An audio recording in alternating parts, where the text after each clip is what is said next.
Catus Maximus here. I've decided to name these something a little bit different than Harbor Freight's long reach pistol grip pliers, which are, I guess these are long reach pistol grip needle nose pliers. I call them offset handle. And these I'm calling more of a stub nose utility plier because it seems to make more sense to me, to be quite honest. Excuse me. So these literally are the needle nose pliers. If we line these up, and all they've done is just change the process here. We're on the needle nose, or of course needle nose. On these, what they've done is they've ground the tips down, and then they've done this broaching, which I thought was interesting. Actually, it wasn't broaching, it's a cutter, and you can see it was a circular cutter because these teeth aren't straight. They're slightly arced, even up through the front. And then it seems that many tools are reinventing old tool stuff.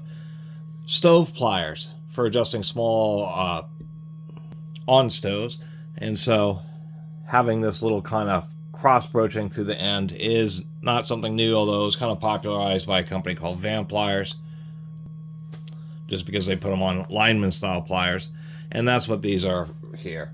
I can say that the broaching and everything, I mean, these Icon tools are decent. They are made in Taiwan, and being more stub nose, you just get a little bit more strength. Just because on needle nose, of course, if you're grabbing stuff, particularly when you're twisting, you have these thin needles and they have a lot of leverage and they can get bent, especially under twisting action, which these types of offset handles afford you. The big purpose of an offset handle is it's a few.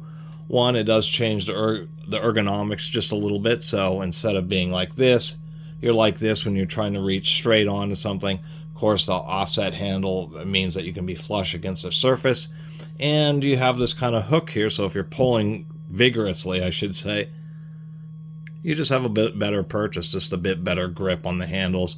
We'll say, I don't know how long it will really last. All these kind of dipped and over moldings, they, channel lock, all sorts of manufacturers use them.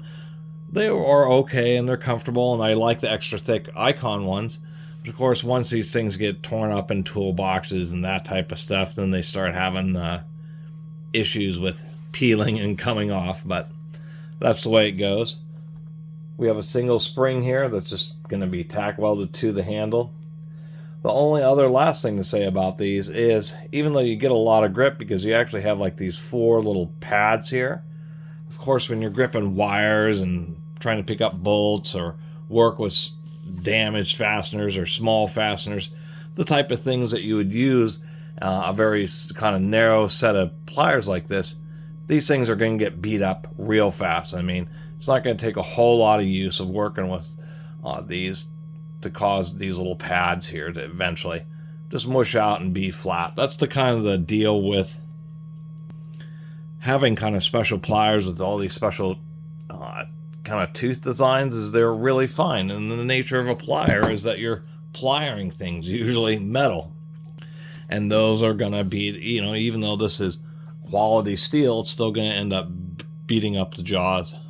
So always kind of stress when you're making tools like this, maybe just to have these pads just been 2 teeth, just a bit more aggressive, just a bit more cross-section of steel, and it'll at least last a little bit longer. But in this case, yeah, these things would be great for just, pulling on wiring connectors. I can actually see these being pretty handy for an electrician, just because you can work with the smaller 1/4 inch 5/16 fasteners. Automotive for pulling all sorts of, these would be great for, maybe a little bit blunt for pulling automotive fuses, but for larger fuses, yeah. Electronics, these would be great for grabbing on the spade terminals, because the terminal would fit right in that little area and you'd really get just a nice grip on it without actually having to squeeze the main terminal body, making it tighter as you're pulling it off. So, not a lot else to say, but it's another one of Harbor Freight's seemingly new sets of pliers that are a million YouTube videos are, and I'm a bit late to the party, I guess. But better late than never. And I guess that's all there is to say. Besides, anybody watching the end of the video, I think these would be great for like picking boogers or getting chuds at earwax, or maybe even excavating some toe jam. Be some optimal uses for this pair of pliers. Just kidding. Okay, see you next time.